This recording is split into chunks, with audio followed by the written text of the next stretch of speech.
Sa Wele nagsimula, pangalan niya Sansan. Indonesian blood, pero Pinoy ang banat. Galo kung magsalita, parang dito pinanganak. Kaya lahat napapalingon pag siya'y bumaba. Natahimik sa umpisa, simple lang ang galaw. Ngiti niya solid, parang walang inaw-away. Pero sa likod ng kwento may maling akala. Akala nila babaero, pero hindi nila kilala. Si Sansan, mabait lang talaga, di naghanap ng gulo, chill lang sa liga.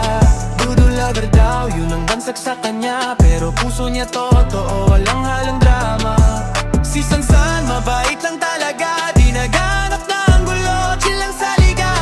Doodle lover daw, yun ang bansag sa kanya. Pero puso niya totoo, walang halong drama.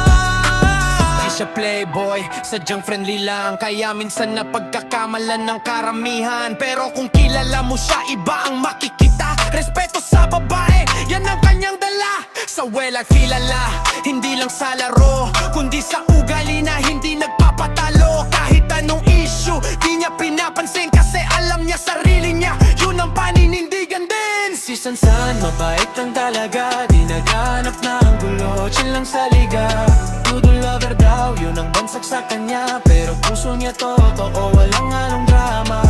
Si Sansan, mabait lang talaga, di naghanap ng gulo, chill lang sa liga. Doodle lover daw, yun ang bansag sa kanya. Pero puso niya totoo, walang halong drama. Indonesia to Pinas, natagpo ang kultura. Sa salita at gawa, walang halong duda. Kung husgahan man siya ng maling kwento, panahon ang magsasabi kung sino talaga ito. Kaya pag narinig mo ang pangalang Sansan,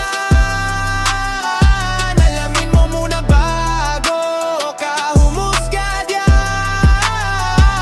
Hindi lahat ng nakikita ay siyang katotohanan.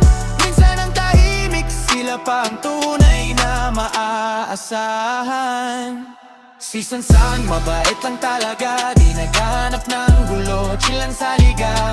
Doodle lover daw, yun ang bansag sa kanya. Pero puso niya totoo, walang halong